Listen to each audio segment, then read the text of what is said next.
And now, Saturday Night Theatre. The Case of the Late Pig by Margery Allingham, dramatised for radio by Gregory Evans, with James Snell as Albert Campion and Cyril Sharps as Lugg. The Case of the Late Pig.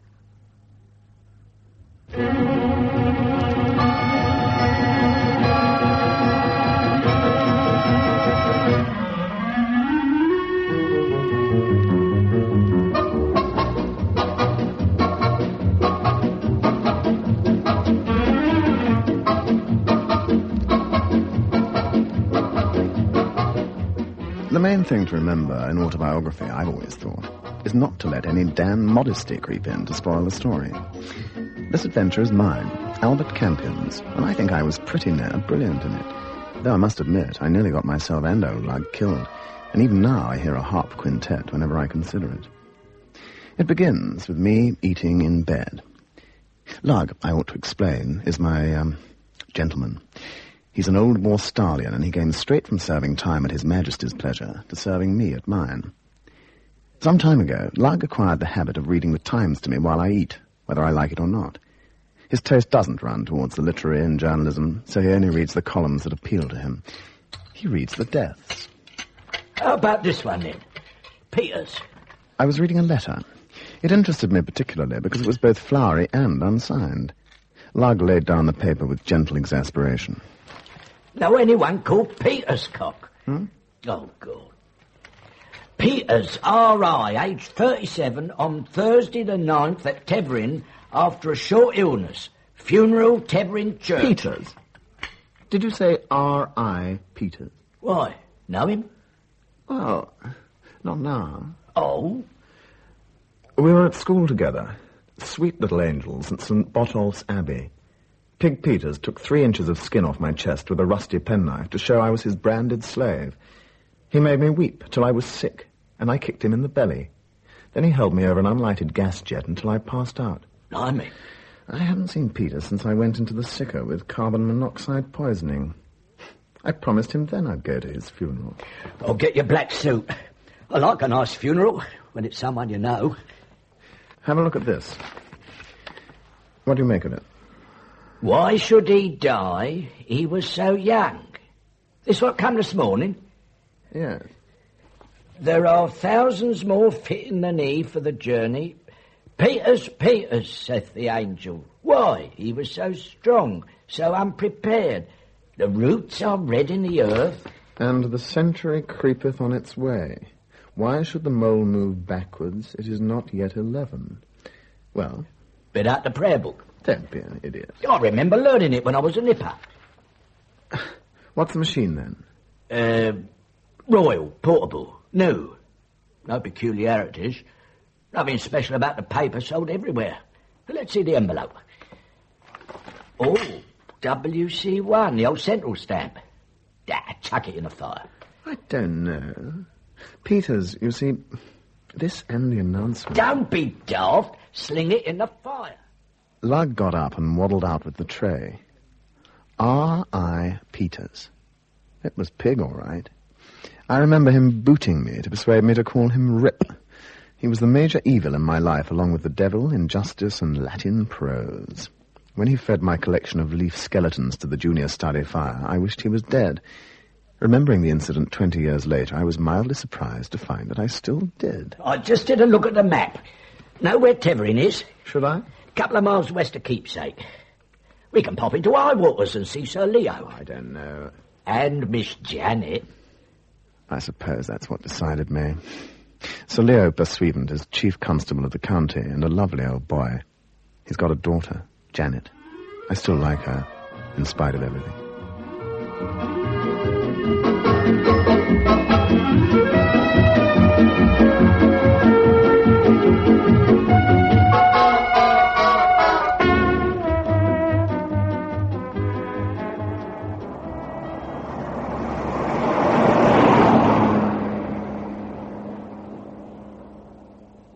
Tethering.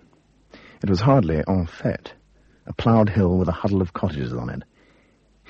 The churchyard in late winter was a sodden mass of dead cow parsley, overgrown and pathetic. Peters had been an ordinary, unlovable sort of twerp, and he was being buried in an ordinary, unloved sort of way. I began to wish I hadn't bothered coming. But then, as we were standing by the graveside in the light rain... To take to himself the soul of our dear brother here departed. We therefore commit his body to the ground. Earth to earth, ashes to ashes. Good. Dust Watch it. to dust. Pig, you always have me in with him. What's the matter? Of the resurrection to eternal life. I'd know it anywhere. What are you twittering about? Pig had several revolting habits, even at 12 and a half. One of them was a particularly vicious way of clearing his throat. I've just heard it for the first time in 20 years. Amen. 4 others had come to see Pig laid to rest. A pleasant, stolid-looking chap, a girl in rather flashy black, a rather nasty old man, and... Whippet, what are you doing here? Well, you see, He didn't answer, and without thinking, I raised my hand to clip him. He never did answer unless he was clipped, and force of habit was too much for me. Gilbert Whippet had been my junior at St. Botolph's. I hadn't seen him for 15 years, but he still looked the same. It's about as easy to describe Whippet as water or a sound in the night. I can't really say what he looks like, though presumably he's got a face, since it would be an omission I'd be sure to observe. Somehow he made me unreasonably angry. Whippet, What are you doing at Pig's funeral? I was invited, I think. Yes, look, I had this. Came this morning. Why should he die? He was so young. There are thousands more fitting than he for the journey. Goes on in the same vein. Here. Odd. About the mole, I mean. Informal invitation, I suppose. I came. He drifted away as though there were nothing to keep him in place. He left the letter in my hand. It was identical to the one that I had received that same morning. As I came out of the churchyard, I noticed the stolid, pleasant-looking chap glance at me inquiringly. I went over to him, wondering how to put the question that was in my mind. He helped me out. Sad business. Quite young. Did you know him? I don't know. I mean, I was at school with an R.I. Peters, and when I saw the Times this morning, I thought... When I got here, I felt it must be some other Peters. Big man. Too fat. Sandy hair and light lashes. Went to school at Cheapskate. Yes, that was the man I knew. Sad business. He came to me after an appendicectomy. Shouldn't have had it, really. Weak heart. Picked up a touch of pneumonia on the way down. Well... I see. Couldn't save him, poor chap. I'm in practice here. Run the nursing home over the hill. Taking a few convalescents. Never had a death here. We stood there chatting aimlessly for a while, and then I went back to town. I didn't call into Highwaters to see Leo and Janet. I wasn't in the mood. Pig's funeral had rattled me somehow, left a sort of half-heard echo in my ears. Later, I looked out some old school photographs and had a good look at him. You could see even then what he was going to turn into. But it was nothing to get excited about. He was dead. I shouldn't see him again. Well, all that was in January. By June, I'd forgotten the fellow. And then Janet Pursuivant, rang up. I'd never heard her hysterical before. She was twittering into the phone like a nest of sparrows. It's horrible. Leo wants you to come at once. I can't say it over the phone, but Leo says it's... listen, Albert. M for mother, U for unicorn, R for rabbit, D for darling, R for Arthur... No, I mean R for... No, E for... What? Oh, Albert, murder. Hang on. I'll be there. Leo was standing on the steps of Highwaters when Lugg and I drove up. He came down to the car and grasped my hand. Janet told you? Yes. Not a word. Move over. The mortuary is behind the police station. I'll direct you. Now, my boy, I want your opinion. We're going to trust you. I haven't put a thought in your mind. I haven't influenced you in any way, right? No, sir. Good. In here. There, under the sheet. Take a look. I said nothing. Lying on the table was the body of Pig Peters. He was unmistakable, and I knew without touching his limp, podgy hand that he hadn't been dead for 12 hours. Yet in January, and this was June. Dead. What? Damnable cad, though. Or not to say it, perhaps, but... You knew him? I met him. Had a most unpleasant interview with him only last night. Rather awkward in the circumstances. What was he calling himself? Alias, eh? Very likely. It never occurred to me. Harris. Oswald Harris. More money than was good for him. And the manners of an enemy NCO. Terrible fella. See the wound. It's hard not to. It looks as if he's been kicked through a felt hat by a cart horse. Yeah, very good. Damn nearly right. A substitute urn for cart horse and you're bang on the button. Urn? Geranium urn. Stone. Big so-called ornamental thing. Madness to keep him on the parapet, always said so. So, a stone urn fell off a parapet. Oh, very good, very good. Except the fell part. What? No way round it. The urn was one of several, all firm as the Rock of Gibraltar. Must have been pushed. I see. Damned awkward. Still, I thought you'd agree with me. Seen all you want? I glanced down at the corpse. Pig, certainly. Dead again 5 months after the funeral. There was enough mystery in the business already. I kept my contribution to myself. I let the sheet fall back. I couldn't believe that Leo had dragged me down here just to confirm his suspicion that Pig had died from a bang on the head. There was more to come. I'd like to have a talk with you. Private matters. We'll go down to Holt Knight's. See poor Poppy. Have a look at one or two things. Holt Knight's? Is that where it happened? Come on. Getting chilly in here. As we walked to the Lagonda, I considered the business. Holt Knight's. You see, if Keepsake is a sort of County Eden, which I suppose it is, Holt Knight's, well, that's the Rose Garden. Keepsake's as perfect a village as you can imagine. Norman Church, Village Green, 2 splendid pubs. On one side it's got an estuary, on the other a ring of modest estates. Holt Knight's is the largest. It was run down for a long time, just a millstone round someone's noble neck. Then Poppy Ballou retired from the stage and bought it, and, well, she turned it into the finest hotel and country pub in the kingdom, with an 18-hole golf course attached. All very lazy and homely and comfortable. And now... But we'd reached the cars by then. Leo was looking at Lugg with mistrust. I stepped in. Lugg, I'm going to drive Sir Leo over to Holt Knight's. You'd better go back to High Waters. Take a bus or something. A bus? A bus? Yes, one of those big green things. You must have seen them about.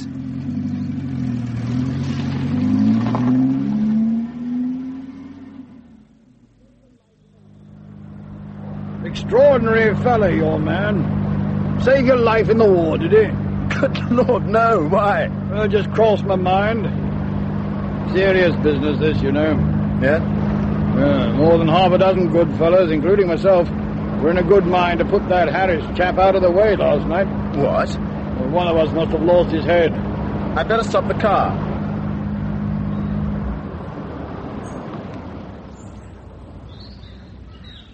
You see, Harris was going to buy Holt Knight. Buy the Knights?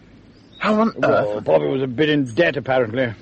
She'd accepted a mortgage from some fella in London. Nice chap, good terms. Seems he was an agent for Harris. I see. Harris came to the hotel and started bragging, throwing his weight about. Said he was going to rip up the golf course, close the hotel, build a dog track, a dance hall, a fun fair, buy up some of the other estates, perhaps. He would have killed the village. Yes. Killed it. We tried to buy the mortgage back, me and some of the other fellas. He wouldn't have it. He was such a bore. And then this morning... He was sleeping in a deck chair, and an urn fell on his head. Damned awkward, Campion. Holt Knight's on a June evening. Breathtaking. The lawn rises to the Georgian facade of crushed strawberry brick and the high chestnuts mass behind. As we pulled up, the place seemed deserted. I decided to have a look at the spot straight away. Leo led me round to the terrace where the deck chairs, flimsy and oddly Japanese-looking in their bright colours, straggled along under the windows.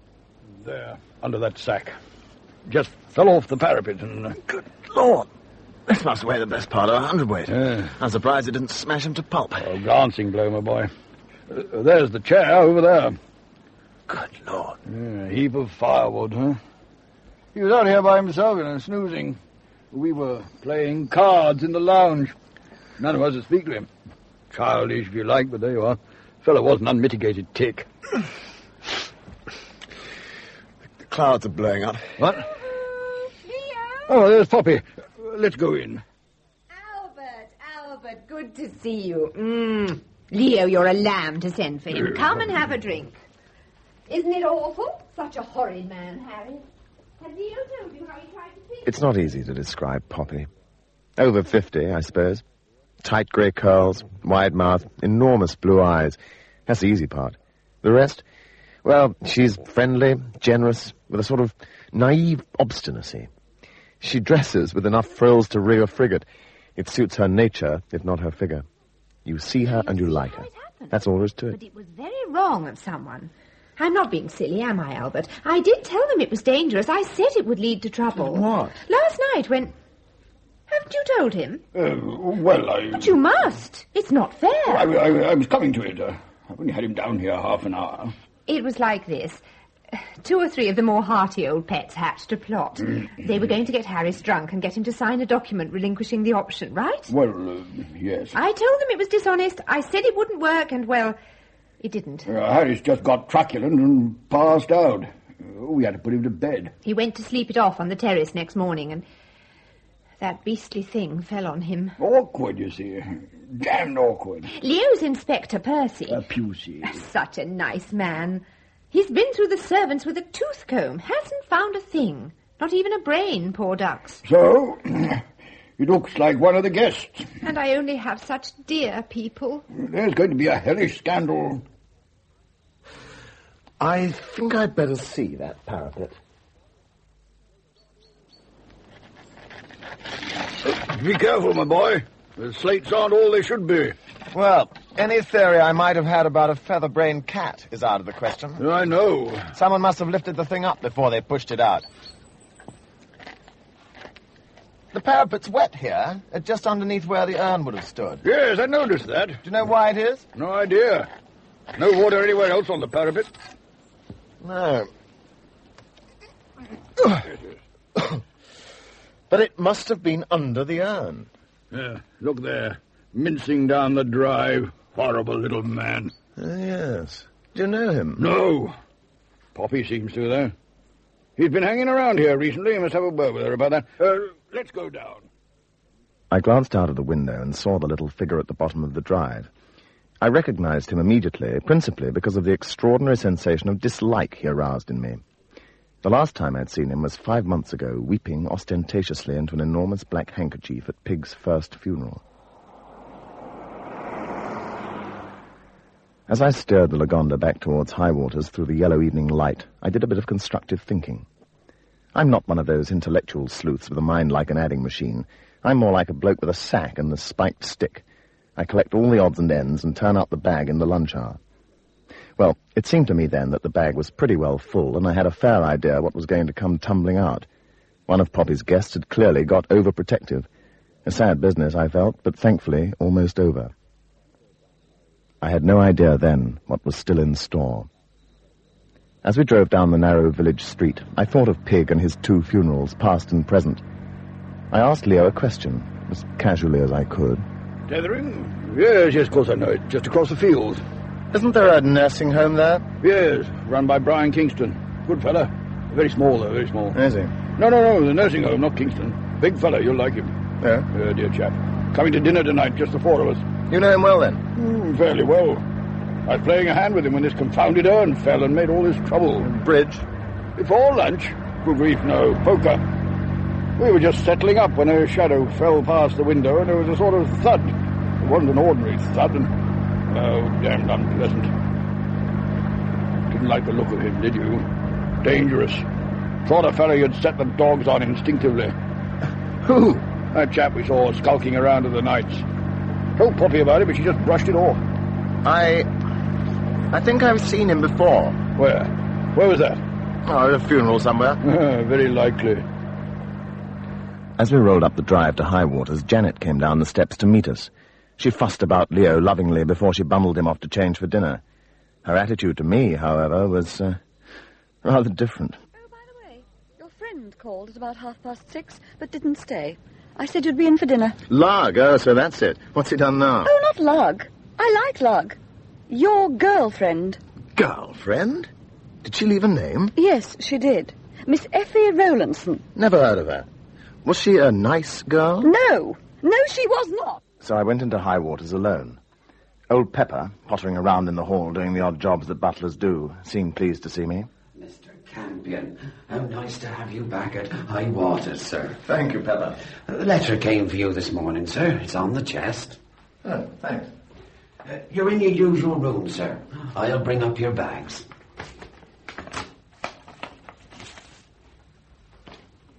Good Lord. I beg pardon, sir. Nothing, Pepper. Oh, saith the owl, oh, sobbeth the frog, oh, mourneth the worm, where is Peters that was promised us? The angel weepeth behind golden bars, his wings cover his face. His wings cover his face? Why should these things be? Who was he to disturb the heavens? Consider, oh, consider the lowly mole, his hands are sore, and his snout bleedeth. Same envelope and paper as the first. A pleasure to read. Poor little mole. Analysis, Lugg, that's what I want, not sentiment. Help me with this tie. Right. I've got 4 minutes to get down to the dining room. An owl, a frog, a worm and an angel are all upset because they can't find this here Peters. Keep still. Oh. Well, that's clear, isn't it? And it was Peters that was under that sheet this morning. The same. Queer. What'd he die of? Flower pot on the head with intent. Where are my cufflinks? Ah, it's rubbish, that note. I told you, chuck it in the fire. The point you seem to have missed is that Peters died this morning. Well? The note was posted last night. So, the bloke what posted it... knew that Peters was going to die today. Yeah, well, maybe I was wrong. The little mole's a prophet. The puff pastry has a sausage in it after all. Botulistic, most likely. I arrived at the dining room with half a second to spare, and Pepper regarded me with affection, which was more than Janet did, I was sorry to say. I sat down and found myself next to the pleasant-looking chap with whom I had chatted at Pig's tethering funeral. About 6 months ago. Oh, Brian Kingston. I think we met before. At a funeral near Tethering, yeah. That chap we saw on Holt Nights, you know, Campion? Yes. Kingston says he's staying in the village. At Mrs. Swift's. Apparently, this Mr. Hayho... What's his name? Hayho. Well, apparently... Hayho? Hayho? Idiotic name, must be false. I don't think so. Hayho is quite a common name. Hayho? I don't believe it. Look, this is hardly the time to be funny, Kingston. I mean, this is a serious business, my dear fellow. It's very serious. I mean, I'm serious, wasn't it? Wasn't Hayho that queer fella at the funeral? Peter's funeral? Yes. Yes, I think he was. There was an odd sort of girl there, I remember that. Wait a minute. What? I just thought of something. Perhaps we can have a chat after dinner. Did you know Peters well? Not intimately. He wasn't a nice chap. I think I'm onto something. Can't tell you here. But we didn't get a chance to talk after dinner. The inspector in charge of the case came to see Leo, and he excused himself, taking me with him. We adjourned to the gunroom. Well, then, Pusey, what have you come up with? I don't know what to make of it, sir. It seems like we've made a mistake. But where it is, I can't tell you. I spent the whole day questioning people, and, well...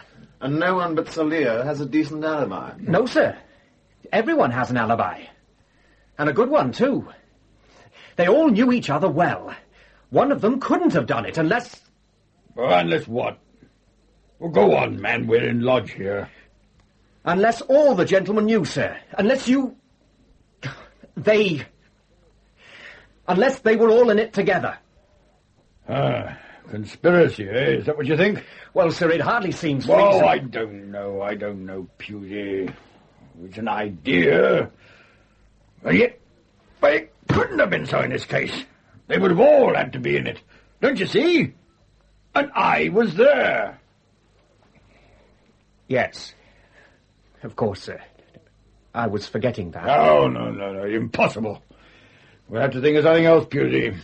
No, we'll go over the alibis together. I mean, there may be a loophole.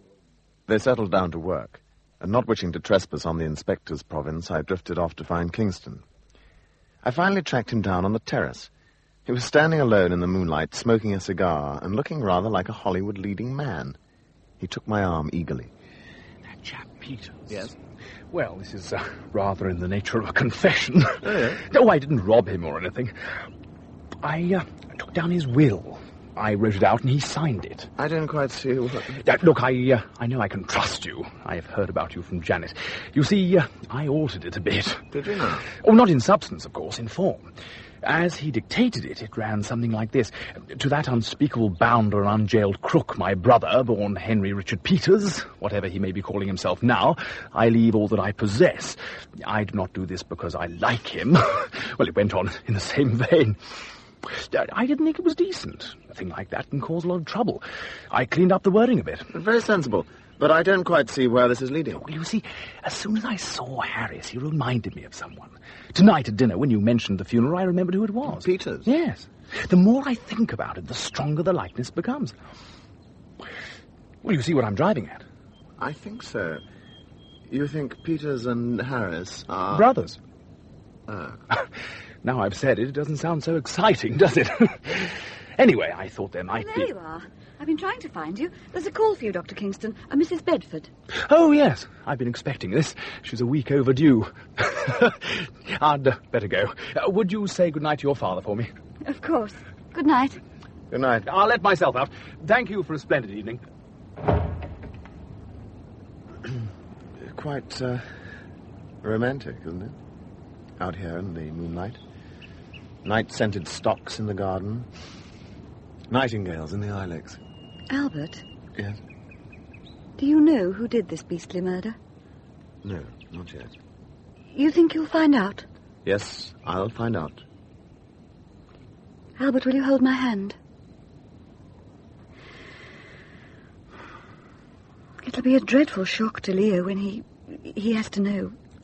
Poppy? Well, they'd all shield her, wouldn't they? After all, she has the most to lose. Go back to town, Albert. Give it up now. Don't find out. You look very lovely tonight. Your hair, your dress, it... Oh. I'm sorry about this afternoon. I'm sorry about what I said. That woman, I know... Mr. Campion. Oh, I beg your pardon. Forgive me, Miss Janet. What is it, Pepper? A young lady has called to see you, sir. I put her in the breakfast room. A Miss Effie Rowlandson, sir. Miss Effie Rowlandson. I'm afraid I looked at her blankly. She was petite, blonde, and girlish, with starry eyes and the teeth of a toothpaste advertisement. Her costume was entirely black, save for a long white quill in her hat, and the general effect lay somewhere between Hamlet and Aladdin. Oh, you don't remember me. Oh, I was sure you would. Oh, how awful of me to come. Perhaps you've got the wrong man. Oh, no. I remember you. At the funeral. Oh, yes. Rowley Peters' funeral over at Tethering. That's right. I do remember now. I knew you would. I just knew it. I'm like that sometimes. I just know things. I knew you'd help me. He trampled on me. I beg your pardon? I don't know when I've been so mistaken in a man. He was hard, I knew that. All men are hard, aren't they? Not like him. Oh, but I ought not to talk about him like that, did I, when he's dead? If he is dead. Is he? Who? Oh, you're cautious. Rowley Peters, of course. I used to call him Roly-Poly. Didn't I make him cross. Well, it's wrong to laugh when he's dead. If he is dead. Do you know? My dear girl, we went to his funeral, didn't we? Look, I've come to consult you, Mr. Campion. I'm putting all my cards on the table. I want to know if you're satisfied with that funeral. It wasn't much to do with me. Oh, wasn't it? Well, why was you there, I want a straight answer. There was something funny about that funeral, and you know it. I'm perfectly willing to help you. Suppose you tell me why you think I can. Well, I'll trust you. I was engaged to marry Rowley Peters, Mr. Campion, and then he went and died in a hole-and-corner nursing home and left all his money to his brother. And if you don't think that's suspicious, I do. Because he left it all to his brother? Well, it's funny he died at all, if you ask me. I think he's done the dirty on me. If he's hiding, I'll find him if it's the last thing I do. I came to you because you're a detective and I like your face. Splendid. But why come here? Why come to Keepsake, of all places? Oh, I've got a friend in the village, and he's seen my photographs of Rowley. A few days ago, he wrote to me, this friend. There's a gentleman in the village very like a friend of yours, he wrote. Come and take a look. Well, when I got here, I found the man I'd come to see had got himself killed this morning. So I came to you. And you want to identify him? Yes. Why me? Why not go to the authorities? Well, you see, I felt I knew you. It was a strange night with a great moon sailing in an infinite sky. Lugg, peeved at being fetched out at such an hour, drove us through Keepsake, its streets empty and mysterious in the false light. Miss Effie Rowlandson shivered in the back seat with a blanket round her knees. I began to feel that she was going to be a great responsibility. Well, here we are, Miss Rowlandson. Are you sure you wouldn't prefer to save this till morning? No, thank you. I made up my mind to go through with it tonight. I've got to know. Come on. We'll see if Inspector Pusey's still up. Come along, miss. No need to be scared. I tell you, sir, we could do with a bit of help. We tried the landlord of his flat in London. No good. No, nothing. It's through here, miss, if you don't mind. All right. Fine. Just a bit cold. There's a light switch just inside the door. Now, there's nothing to be afraid of. I'll go first. Don't worry, miss. He's the only one in here. He's on a table and there's a sheet over him. So when you want me to draw it back, just you right. Now. Oh, my God! Oh, he's gone! He's gone! What's happened to him? You told me he'd be here. I was going to look at him. And now he's gone. Perhaps it would be best if the young lady went home. Oh, I'm not going back to the Feathers by myself. I won't. I won't. I'll drive you down.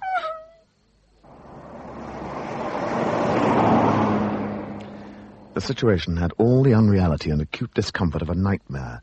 The fields and walls and hedges on either side of the road were ghostly in the false light. It was hot, and there wasn't a breath of wind anywhere. Effie, beside me in the Lagonda, was shivering so much I thought she might pass out. I've had a shock. I steeled myself, and it wasn't necessary. That was one thing. Then I realised Rowley got out by himself. That sheet, it was just thrown back like someone had got out of bed. You didn't know Rowley Peters like I did, Mr. Campion. He was clever. He was clever and cruel. And he's about somewhere. He's hiding. He was dead this afternoon. Since miracles don't happen much nowadays, he's probably dead still. I'm not an imaginative girl, Mr. Campion. But you read of funny things, don't you? Suppose he was to rise up behind one of those banks by the side of the road and come out towards Shut us. up! There's some perfectly reasonable explanation. When you get back, have a stiff drink and go to bed. You'll find it's all been cleared up by the morning. Oh, you're hard. I like hard men. I do, really. Well, we're here.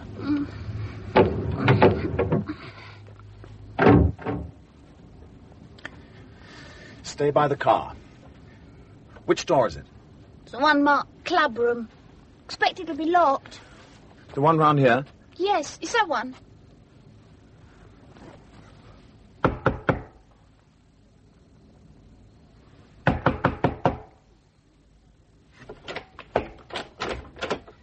I say, you're fearfully late. Do you know what the time... Good God! Whip it! Oh, Campion. Hello.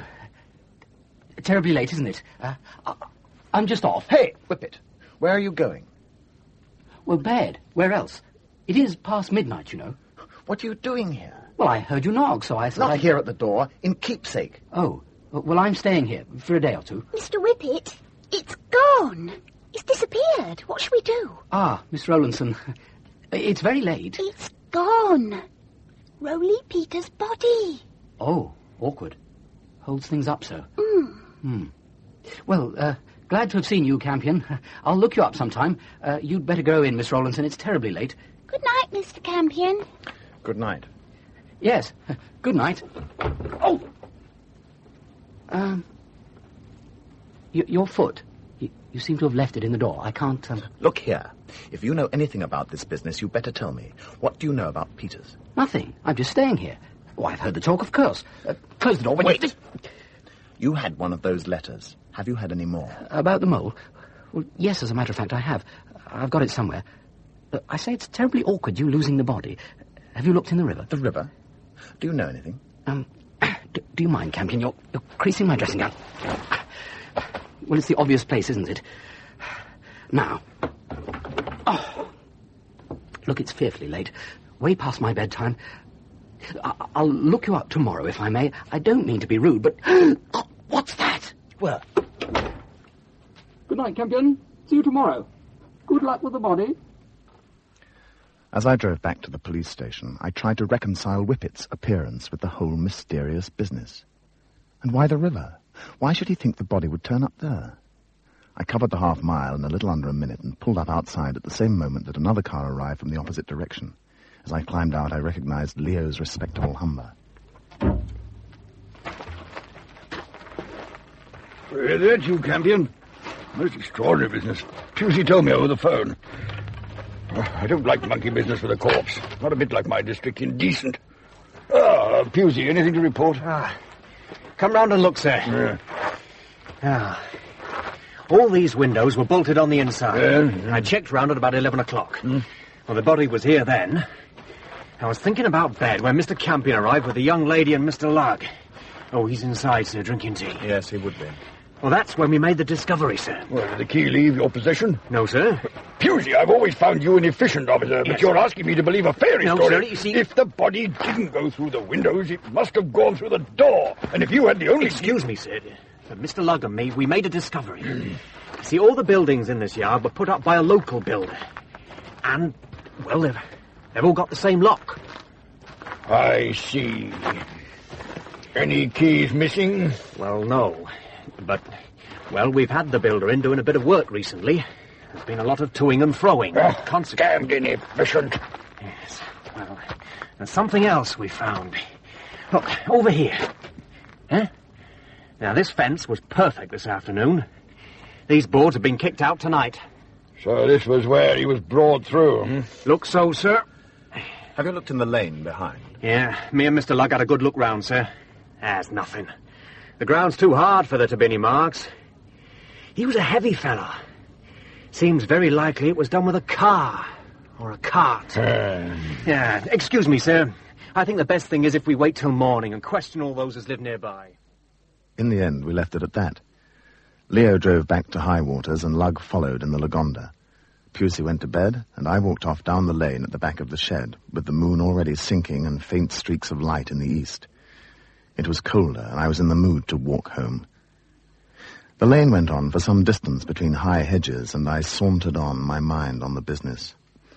After a while, I passed through into a field that rose up to form a considerable hill, black against the sky. It was very dark at the bottom of the hill, and as I plodded on, lost in thought, there came down to me suddenly a sound at once so human and so terrifying I felt the hair on my scalp rise. Pig! For a moment I stood still, prey to all the irrational fears of childhood. Then I set off up the hill at the double.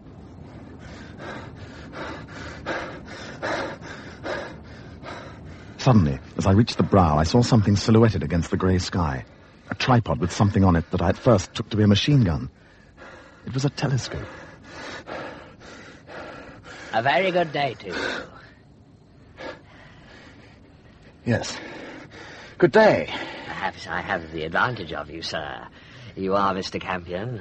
And you're Mr. Hay-Ho. It'll do. We met at a funeral. This is a most unexpected pleasure. I was hoping for an interview. I didn't expect to find you wandering about in the dawn. Most young men nowadays prefer to spend the best part of the day in bed. You're up early yourself. Waiting to see the dawn? That and other things. I take it you are investigating the death of that unfortunate fellow Harris. Do you? Well, you needn't be coy, Mr. Campion. I can be very useful to you. Oh, yes? Yes, for a reasonable sum, I will undertake to give you certain information. Information that it would take you a long time to collect alone, and which should lead you to a very successful conclusion of the case. Your professional reputation will be enhanced, and I shall, of course, take none of the kudos. Now, the terms... Harris was a relation of yours, I suppose. My nephew. Not a very dutiful one. He was quite wealthy, you see, and, well, not very generous. Nephew. Well, that explains the mystery of the cough. What? And Peters. The gentleman whose funeral you attended, was he a nephew? I have several nephews, Mr. Campion. Look, I hate to press the point, but shall we say 500 guineas for a complete and private explanation of the whole affair? Or, of course, we might split it up into lots, as it were. If you do know anything, it's your duty to go to the police. Oh, dear me. Is this your last word? I'm afraid so. Well, I gave you the chance. You can't deny that. Well, if that's all... My dear young man, don't be hasty. I can help you. Why should we quarrel? If you knew anything of importance, you'd hardly dare talk about it. Look, you don't understand. My position is simple. Safe and simple. I have an asset that I intend to realize. There are two likely purchasers, you and another party.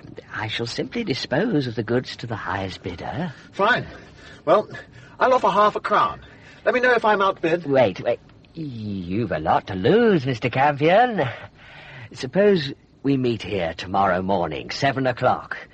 If I can't get satisfaction in other quarters, well, I may bate my price a little. What do you say? Perhaps. Here then, 7? Good morning, Mr. Campion. And I went off down the hill. At the time, I thought I was quite justified in letting him stew for 24 hours. At the time, I didn't know the kind of person I was up against. Whenever I'm apt to get over-pleased with myself, I remember that little chat on the early morning hillside. As I came wearily up the drive at high waters, it was full dawn. The air was magnificent, the sky a translucent blue, and the birds were roaring at one another in undisturbed abandon. I had a tepid bath and slept for a couple of hours, but I was waiting for Leo when he appeared around 8. We went for a stroll round the garden before breakfast, and I put my request to him. Had a fellow watch? Yes. Good idea. I'll ring Pusey. Extraordinary name, hey-ho. Any reason above general suspicion? He tried to sell me information. In fact, he tried to sell me the solution to the whole business. What? Bring him in. I mean, this is no time for pussyfooting, my boy. We want to get him down to the station and tell him where he stands. I don't think I would, sir. Leave him loose and see what he leads us to. Well, I don't know, but, well, as you like. Prefer the more straightforward methods myself. Oh, well, let's go in. I'll get on to Pusey. As it happened, of course, he was perfectly right, but none of us knew that then. I breakfasted alone, and Janet drifted in, tossed me a glance of faint contempt, and drifted out without speaking, 2 bright spots of colour burning on her cheeks. I decided, for want of anything better to do, to drive over to Halt Nights to see Poppy. I found her in the lounge. It was early, and so we were alone. She seemed delighted to see me, and, as usual, insisted on getting me a drink at once. Scotch on the rocks, as the Americans say. It's a bit early. Oh, Albert, don't be a fuddy-duddy. Here, more rocks than Scotch. How's that? Thanks.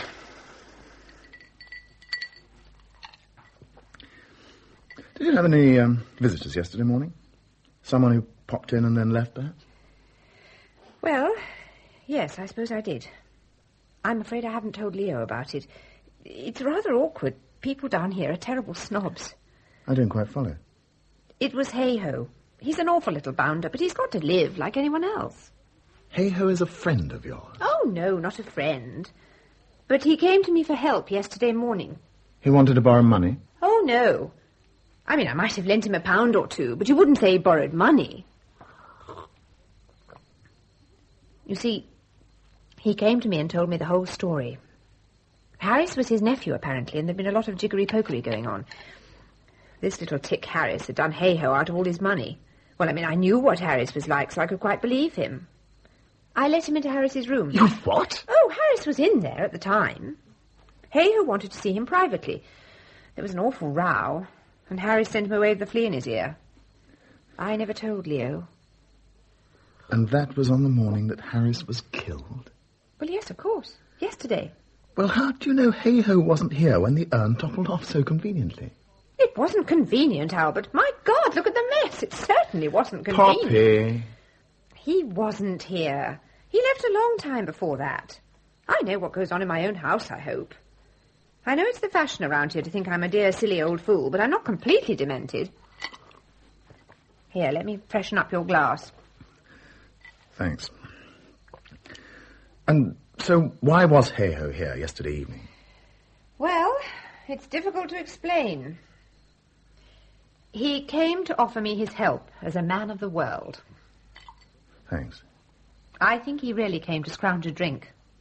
I looked down at the glass in my hand and twirled the little blocks of ice round and round in the pale amber liquid. It was then that I had the whole case under my nose. Unfortunately, I only saw half of it.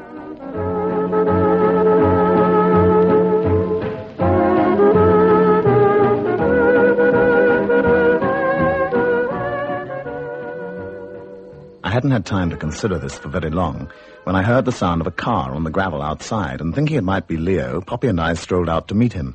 But it was Lugg in the Lagonda, and as I hurried up, I saw that his great moon of a face betrayed unusual excitement. Hop in. The General wants you down at the station. Got something for you. They've found the body. Oh, got your second side outfit working again, I see. Oh, morning, man. I'm sorry, Poppy. Leo's waiting for me down at the police station. I'll send him along when the excitement's over. Do. He's a pet, Albert, one of the best. Tell him I'm silly and sorry, all right?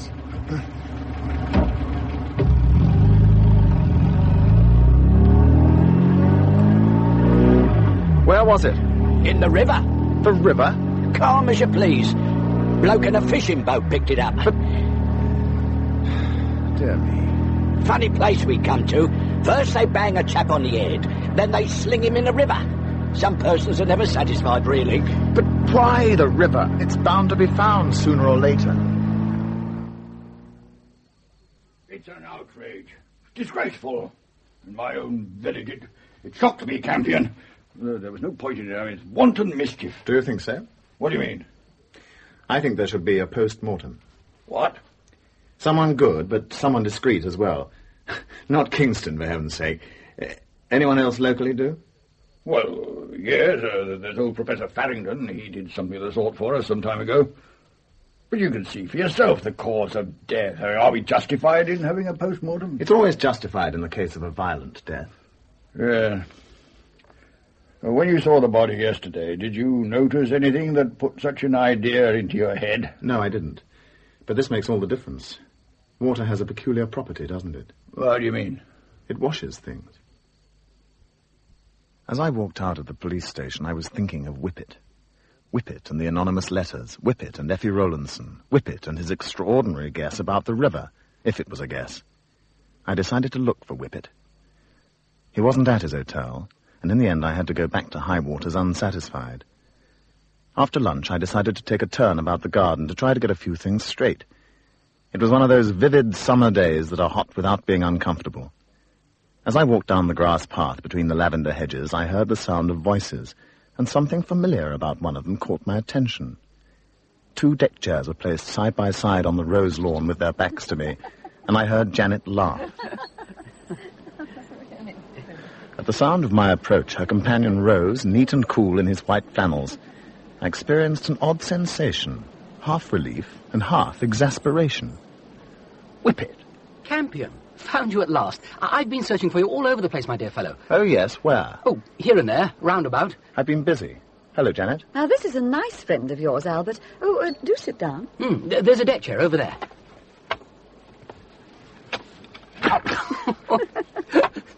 Complicated things. It's been found, you know, in the river. Yes, I heard in the village. You've got a lot to explain. Yes, I know. Well, that's why I've been looking for you. There's Miss Rowlandson, for one thing. And, this. Came this morning. Have you had one? Although the Skinner is at hand, his ease is in the earth. Peace and hope are in his warm heart. He foldeth his hand upon his belly. Faith is his that can remove the mountain or his little hill. Same postmark as the rest. Funny, isn't it? Do you make anything of it? No. He foldeth his hands upon his belly. Who's the he? Well, I took it to be the mole. His little hill, you know. Well, I suppose you both know what you're talking about. I think I'd better go now. Now that I found Campion and cleared all this up. You've been most kind to put up with me, Miss Pursuivant. My pleasure, Mr. Whippet. Goodbye. I'll walk with you to the gate.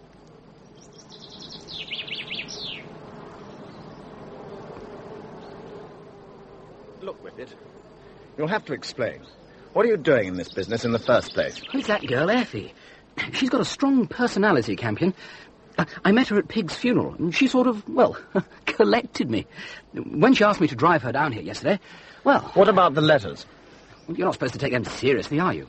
Anonymous letters. Well, and yet, I wonder who's writing them. It's very disturbing, Campion. I'll be at the Feathers. Look me up when you can spare the time, and we'll go into it. Goodbye. I don't want to interfere, Albert. No. Mr. Whippet told me a bit about Effie Rowlandson. He did? Well, thank goodness for that. I don't think you should let her annoy him. What? It's bad enough to bring her down here in the first place, without letting her get her claws into other people. I hate to have to talk to you like this, Albert, but really, you know, it is rather disgusting of you. Before I could stop her, she turned on her heel and stalked back into the house. I followed her, of course, but she had shut herself in her bedroom, and once more I was given furiously to think. I went into the library, a large, old-fashioned room, cool and with the aromatic smell of paper. I sat down in a big leather armchair to think things out, but my lack of sleep was too much for me. I dozed off. I was awoken by... Sir. What is it, Pepper? Sir, the telephone, sir. Miss Poppy Ballou ringing from Holt Night, sir. Perhaps you'd like to take it in here, sir? Oh, thank you, Pepper, yes. Poppy. Oh, Albert. I've got an awful confession to make. Oh, yes? I'm afraid you're going to think I'm rather stupid. It seems Hay-Ho did come back that morning, the morning Harris was killed. One of the girls saw him. It was a long time after his row with Harris. I thought he'd gone. The girl knew I'd given him permission earlier, so she thought it... Oh, Albert, will you have to tell Leo? Arrest Hay-Ho? Why, I don't think we can arrest him, don't you know? Bring him in, question him, wanted to do that all along, but we can't hold him. But you must hold him. That's the point. We're not a tittle of solid evidence. Pull him in for something else. Trump up a charge? Well, the fellow's a blackguard, I know, but monstrous. At least keep him for 24 hours. Well, what's on your mind, my boy? You sound apprehensive. Anything in the wind? I don't know. Look, you think about the question of arrest. I'll go down to his lodgings with Pusey and pick him up. There's a constable on the place, isn't there? It's all under control, sir. He's been in all day. Good, good. That's his room, where the light is. You can see him if you look. Where? Oh, there he is, Inspector. That shadow on the curtains. He hasn't moved for an hour. Oh, no. I'm sorry, Constable. What, sir? I'm afraid you're going to be dealing with dog licenses for quite a long time to come. It was a coat and bolster over a chair, of course. Pusey stood looking at it when we got into the stuffy little attic bedroom, and he kept his temper remarkably well. From the constable's evidence, Hay-Ho could have had an hour's start at the most. Pusey mobilized his small force with speed and efficiency. He reported on his progress to Leo at the police station around about 11 o'clock. He didn't leave by bus, and he hasn't got a car. If he went on foot by any of the main roads, he moves a deal faster than any ordinary animal. Can't understand it. Unless he took to the fields. Seems to pin it, though, this bolting. Extraordinary thing. I took a dislike to the fellow the first time I saw him. Must have been hiding in Hall Nights all the time. We'll get him, sir. The whole village is on the lookout, and none of us here will rest tonight. You go back to your bed, sir. You can leave him to us. You've searched the hilltop? Every inch. His telescope's up there, but nothing else. Besides, he couldn't get up there without being seen. Not unless he was a mole. What? Travel underground, you see, sir. Leo drove me back to high waters, and I climbed into bed for the first time in 48 hours. I was in dreamland, as the books say, the minute my little golden head touched the pillow. I only seemed to have been asleep for about a quarter of an hour when... Mr. Albert! Mr. Albert! Oh, Stroop, wake up! Mr. Albert! What? 6 o'clock, he told me to wake you. Oh, God. Now, why you bothered? Ayo's running away from a pack of rozzers all set to jug him for murder, but he's not going to pass up his little appointment with you. Oh, dear me, no. Have you rung Inspector Pusey? Yeah, not a sign. Searching all night, he said. Not a whisker. Oh, dear. I'll come with you if you like. Nothing like a long country walk before the dew's off the grass. Cools the feet. I sent him back to bed, dressed, and went out. It was a fine, clear morning with a promise of great heat in the day to come. The sky was opal, the ground was soft, and it was a pleasant morning for walking. But I found my feet lagging, and I entered the hill meadow with the deepest foreboding. When I reached the summit, I felt relieved. I disturbed no more than a brace of larks, and the hilltop was bare but for Hay-Ho's old brass telescope mounted on its tripod. I wiped the dew from the lenses with my handkerchief. The view was stupendous. Holt Knights was rose-red and gracious in the grey saltings. The river mouth sparkled in the morning sun, and around it lay the pocket-handkerchief fields. The corn high and green, the pasture browned a little in the hot weather. I stood there for a long time looking at the scene. So peaceful, so quiet, and so charming. There was nothing out of place, nothing frightening or remarkable. And then I saw it. About half a mile away, in the midst of a field waist-high in green corn, there was a dilapidated scarecrow. A grotesque, unnatural creature set up to terrify the not-quite-so-clever rooks. But the rooks were swarming upon it. Mr. Hay-Ho had been found.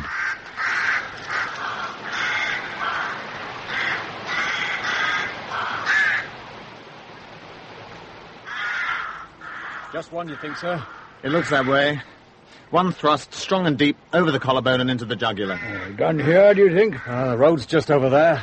The murderer wouldn't have had far to carry him. It might have been done here. There's enough blood. What was he doing in the middle of a field with a murderer, anyway? A bit of private business. I'd like an opinion on the wound. Well, Professor Farrington will be along later this morning to see the other body. And... We can get Kingston to have a look in the meantime. Are we going to leave him up here? Well, we should. At least until Farrington arrives. But we can't leave the fella hitched up out in the sun like this. It isn't decent.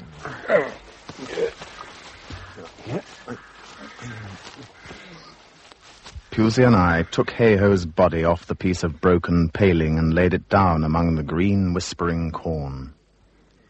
The police then brought it on a tumbril to the little mortuary behind the station.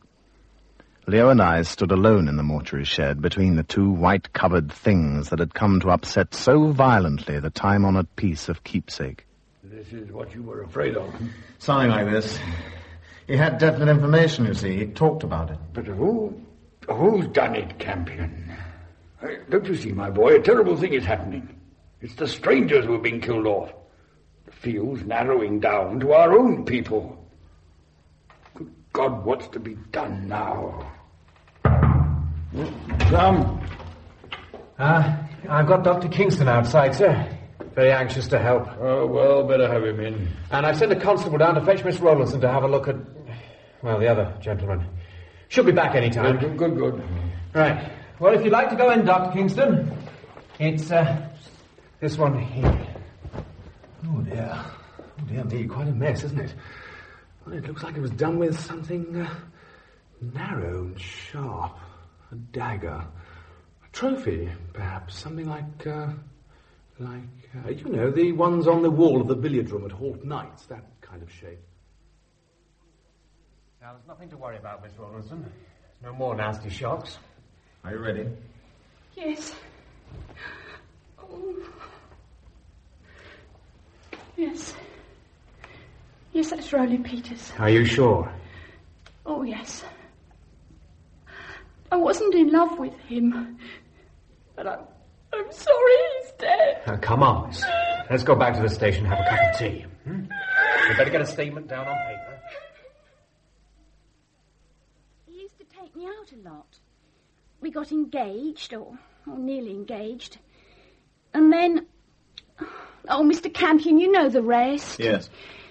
Can I go now? I'd like to be by myself for a while. Yes, of course, my dear. Lugg's outside. He'll drive you home. And so it's really Peters we've got in there, isn't it? I'm not sure anymore. I thought I recognized the corpse. I thought it was Peters, but now...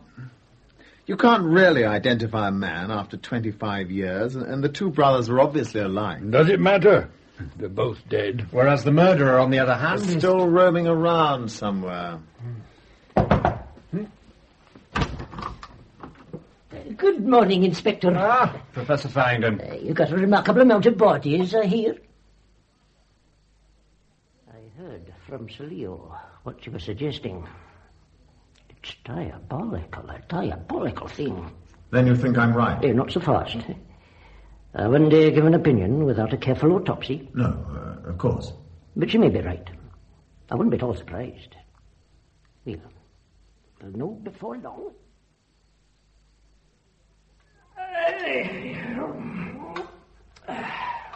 Have this sent round to me. I'll let you know for certain in a day or two. Oh, I thought...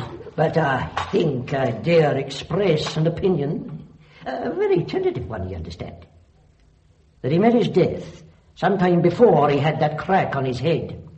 Poison? Chloral hydrate, most likely. The bang on the head was in the nature of a blind. You've got a clever man working against you, Mr. Campion. Now, let's have a look at the other poor fellow. For 2 days, things hung fire, and Pusey and I collected what useful scraps of information we could. Janet developed a strained expression, Poppy took to her bed, and even Whippet was more solicitous than I'd supposed possible.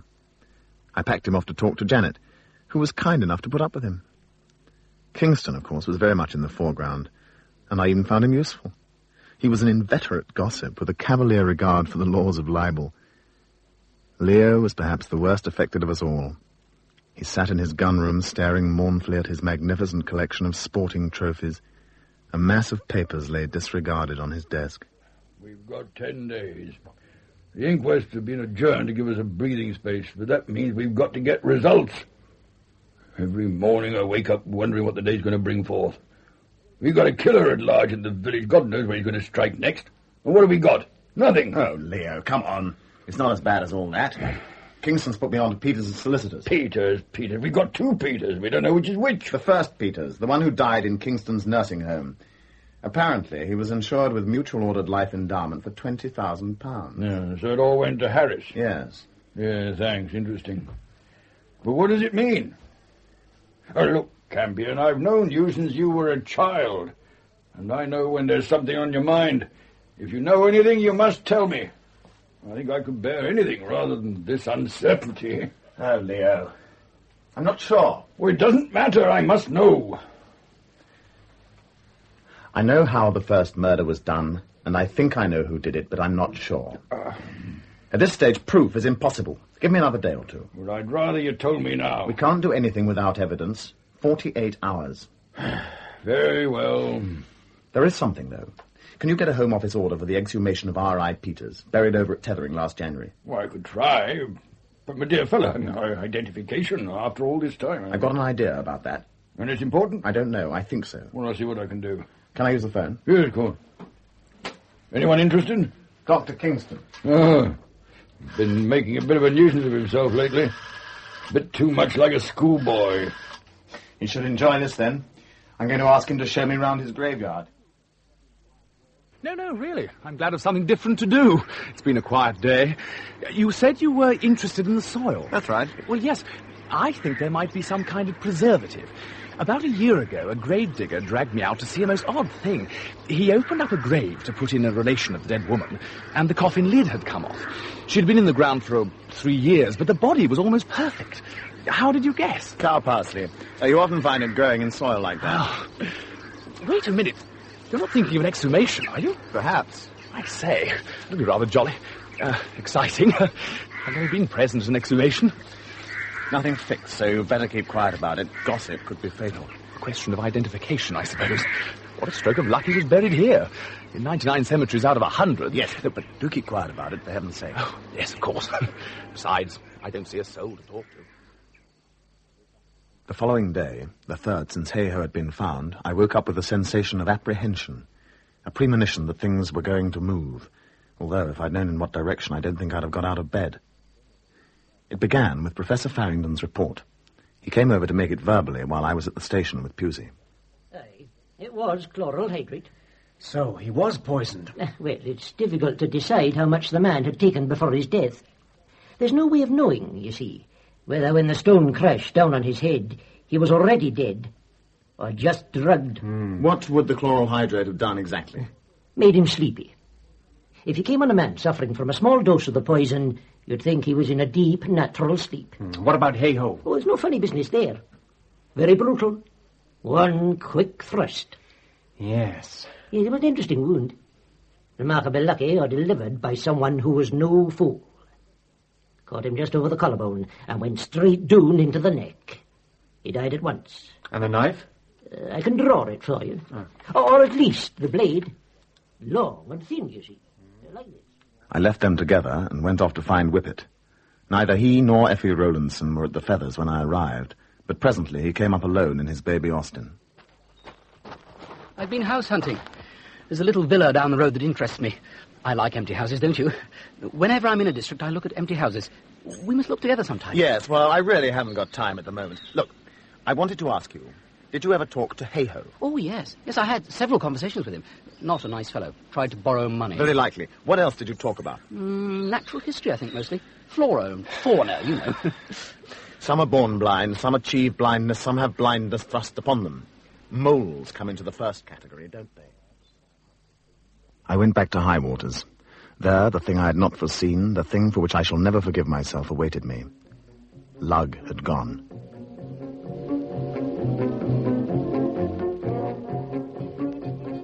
There may be men servants who go off without a moment's notice, but Lugg's not one of them.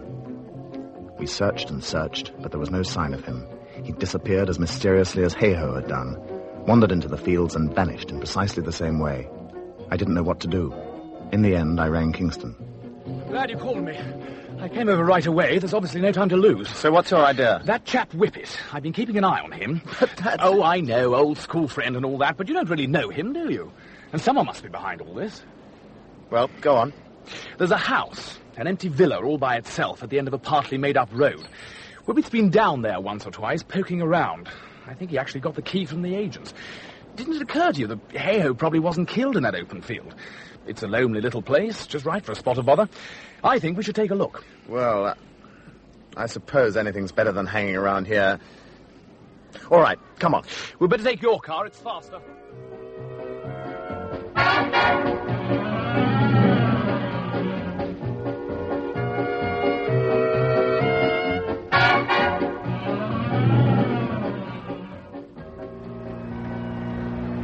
Straight down the hill, then left.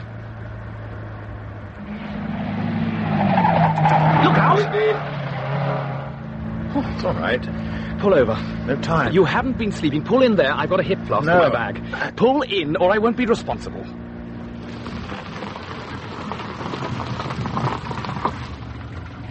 Here, have a drop of this.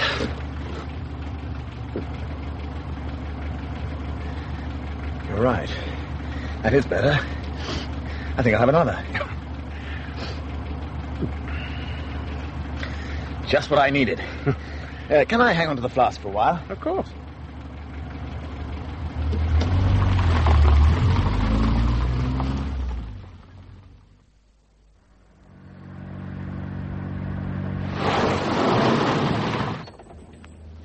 Oh, dear me. Are you all right? Yes. I think so. What's the matter? Feeling tired? Brandy, I haven't eaten for some time. Perhaps I'd better drive. Thanks.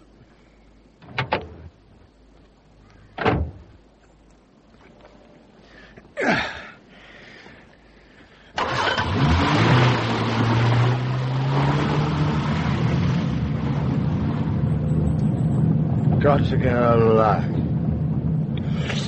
I'm tired, terribly tired.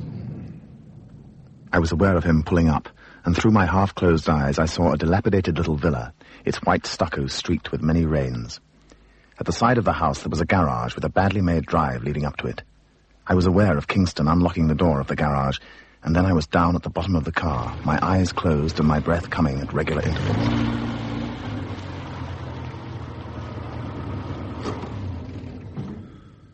Well, there you are, my dear Mr. Campion. Sleep sound. There. Let me wipe the wheel. Press your hands onto it. Carbon monoxide, easy death. That's why suicides choose it so often. So simple. I just leave you in the car, start the engine, and close the doors. The neurotic Mr. Campion has done the inexplicable once again. Suicide of distinguished London criminologist. I was too clever for you. Too damned clever. By half. That business with the hip flask was poor stuff. I smelled the chloral as I raised it to my lips. I simply didn't drink. But I hadn't realized the fellow's strength. When we came to grips, there was muscle there, and weight to back it up. Besides, he was demented. He fought like a fiend.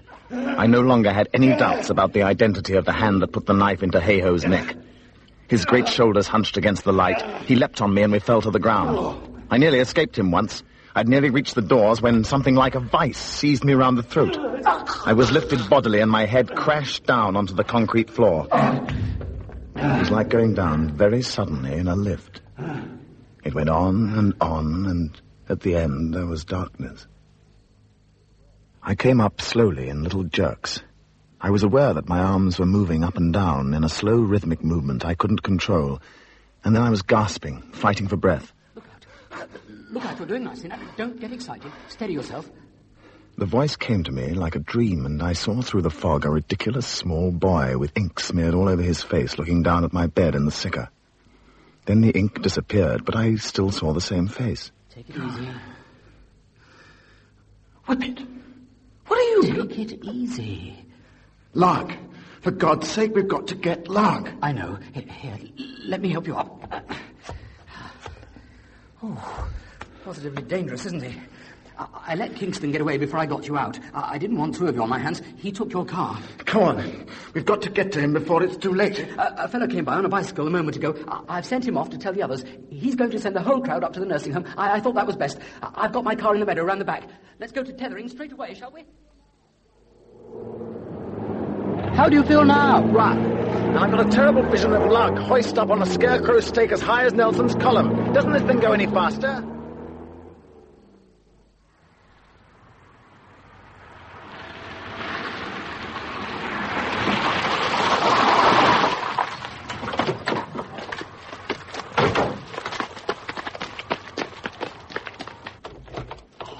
Locked. Break it down.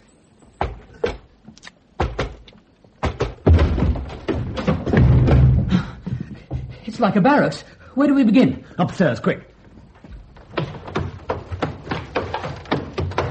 5 doors on the landing were open, so we concentrated on the one that wasn't. It was unlocked, but someone held it on the other side. We could hear him snarling and panting as he fought with it. Now, wait! Be careful! Through the open door, I could see a bed, and on it was a large, familiar form. The face was uncovered, and as far as I could see, the colour was natural. But as I stared at it, I saw the thing that sent the blood racing to my face and turned my body cold. Lugg. His hair. It's been dyed red. What colour was Peter's? And so I saw the truth. The body of one fat man is much like the body of another when the hair is dyed and the features obliterated. Kingston was going to have a body for his exhumation after all. Campion!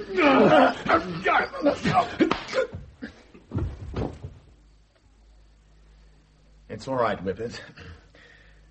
You can come in now. Oh. I think I heard Lear's car pull up outside. It took 3 policemen to get Kingston into the car, and when he came up before the magistrate, there was an unprecedented scene in court.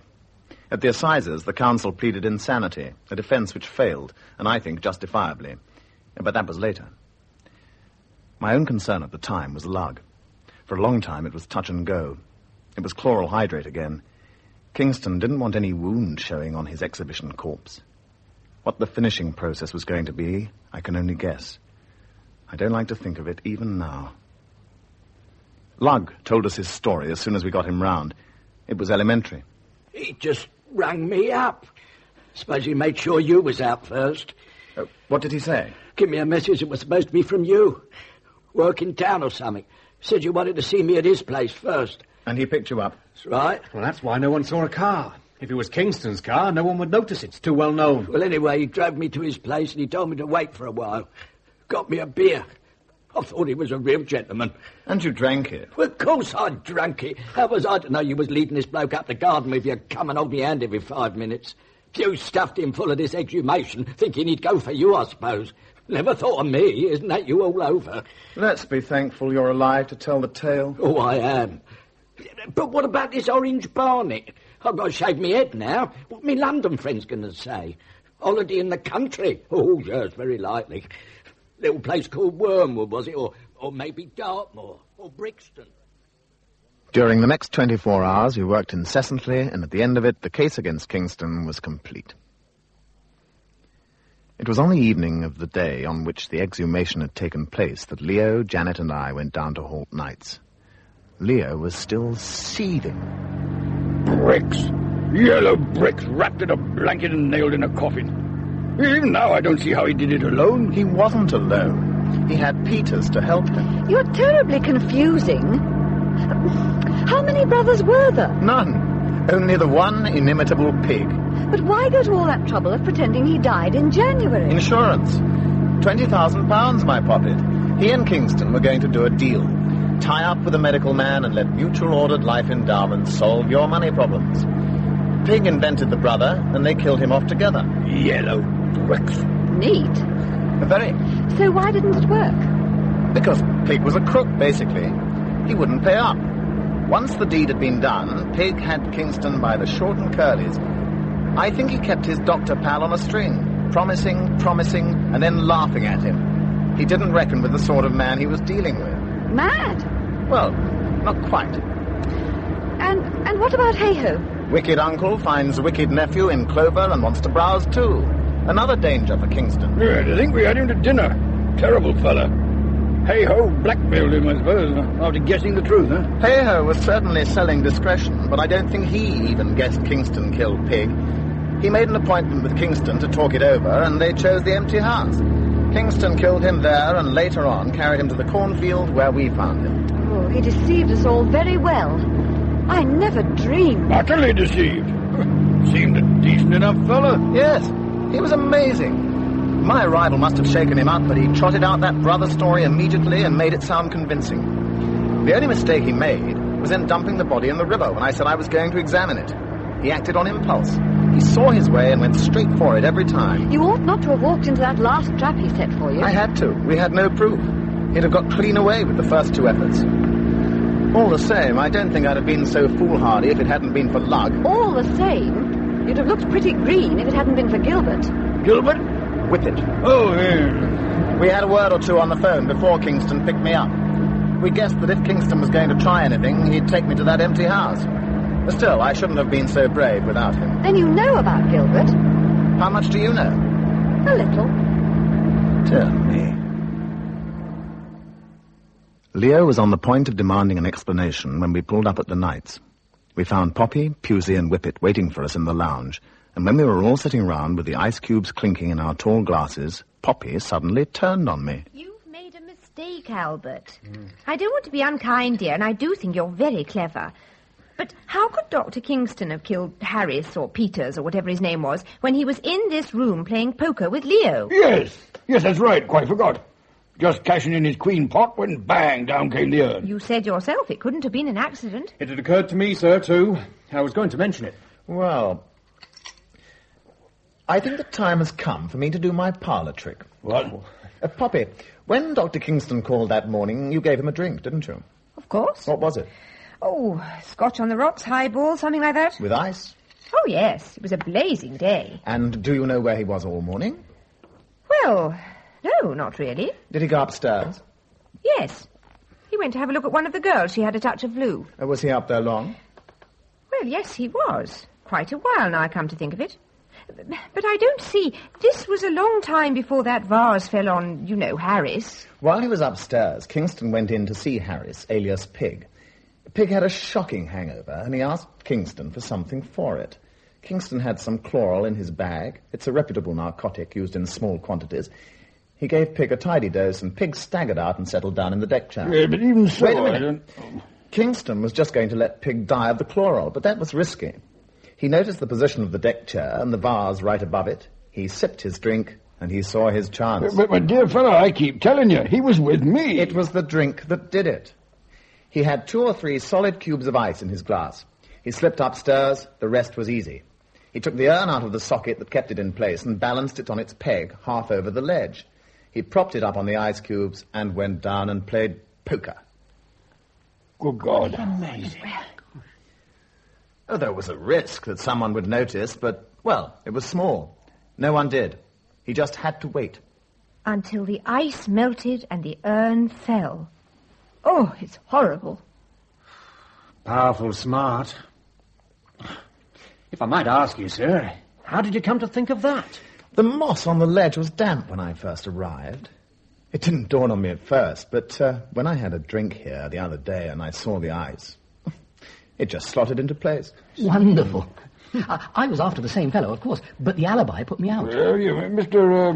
Whippet, very pleased to have you here, of course, but where do you fit into this extraordinary story? I mean, what you doing here? Well, His little hands are sore and his snout bleedeth. Eh? This is Gilbert Whippet, Jr., son of Q. Gilbert Whippet, chairman of the Mutual Ordered Life Endowment Company, sometimes called the M-O-L-E. Mole. Oh. You always were a lazy little beast, Whippet. I prefer writing to action. Well, I'm sorry to have dragged you into all this, but we had nothing to go on, except a sort of uneasy suspicion. I couldn't approach you direct because, well, there was nothing direct about it. Lugg and I appreciated your style. Well, it seemed the best way to ensure your interest. Whenever I thought you might be flagging, I wrote again. And you just followed the mole.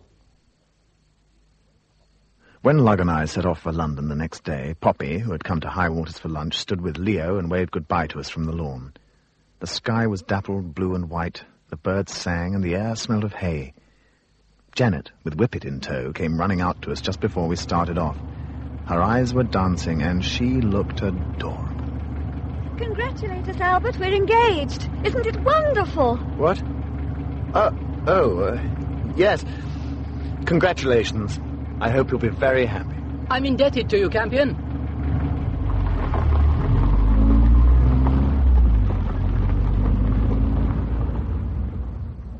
We drove for some time in silence. I was thoughtful, and Lugg, who was as bald as an egg, seemed depressed. As we reached the main road, he nudged me. Oh, what a performance. Whose? That bloke Whippet. Come down to a place with Miss Effie Rowlandson and go off with Miss Janet Persueven. That took a bit of doing. Lugg, how would you like to walk home?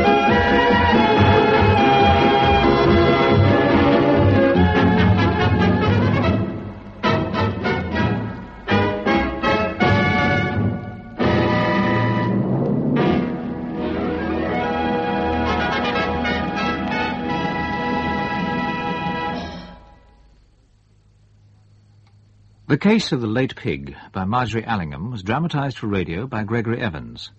The cast: Albert Campion, James Snell; Lugg, Cyril Shapps; Whippet, Hayden Wood; Janet, Diana Bishop; Leo, Garrard Green; Kingston, David McAllister; Poppy, Judy Franklin; Effie, Amanda Murray; Inspector Pusey, Christopher Scott; Hayho, Philip Menachem; Parson and Pepper, Michael Drew; Farringdon, Paul Nicholson; and the police constable, Nicholas Orchard. The programme was directed in Bristol by Brian Miller. Now there's a bit of time in hand before 10 o'clock, the weather forecast and the news. So let's have a look at the remainder of some of our programmes this evening. Offering a drink is a traditional sign of hospitality and welcome, and yet it's thought that 750,000 people in Britain have a serious drinking problem. Treatment for that problem can vary widely. Some drinkers, for example, want to abstain completely, while others prefer to learn to drink at a safer level. Tonight, at 10:15, Peter Evans considers some of the treatments available, as well as the reasons for their wide variation of aims, in Breaking the Bottle. Loneliness, like alcoholism, is on the increase, paradoxically when, in this age of communication, it's becoming increasingly difficult to be alone. Later this evening, in A Word in Edgeways, loneliness is the subject for discussion. Here's Brian Redhead. There used to be a particularly soppy song which asked the question, "Are you lonely tonight?" It was really a come-on for the last waltz, but it is a real question. Loneliness, or so they say, is a growing malady. And tonight on A Word in Edgeways, I want to ask David Benedictus, Jean McFarlane and Frank Wright if they believe that loneliness is widespread, and if so, why? What is this unwanted solitude? Well, that's A Word in Edgeways tonight at 11:15. And that's followed by another episode of Ray Gosling's On the Train to New Zealand. And speaking of trains, now from our motoring and travel unit, here's some motoring information. With temperatures dropping rapidly, driving conditions are becoming treacherous in most areas tonight. In South Wales, there's no improvement so far, as the roads are concerned. All roads are virtually impassable, including the M4 motorway and the A48, the main London to Fishguard road. A similar situation applies in the Gwent area, where the roads are blocked by deep snow. Drivers heading for the West Country will find the M4 motorway closed in both directions from junction 17 near Chippenham in Wiltshire to Newport in Gwent, and that includes the Severn Bridge. It's expected that the M4 will remain closed all day tomorrow. Drivers making for Devon and Cornwall will find the A303 and A30 passable with care to Exeter, but after that, the A30 is blocked to Bodmin. The alternative route is the A38 via Plymouth, although conditions are bad, with the road reduced to single alternative lanes in places. Drivers using the A40 to enter Wales will also find conditions hard going, and police don't advise travelling into that part of the country at all. In Wiltshire, the A4 is closed between Marlborough and Caen, and all roads north to south are closed over Salisbury Plain. The M50 motorway is closed in Herefordshire, and the M5 is only passable with care. Well, that's our motoring information, and now here's a quick look at the weather forecast. Most districts will have bright periods, although patches of freezing fog may persist in a few areas. There'll be scattered snow showers, mainly over eastern and northern Scotland. Southwest England will have outbreaks of snow, possibly giving heavy falls in places, although rain is likely at times in the extreme southwest. The snow may extend to the extreme south of Wales and some other southern coastal counties of England for a time. It will continue very cold and frosty. And the outlook for Monday and Tuesday, continuing very cold with severe overnight frost. There'll be sunny intervals, but also snow in places and patches of freezing fog. That's the forecast.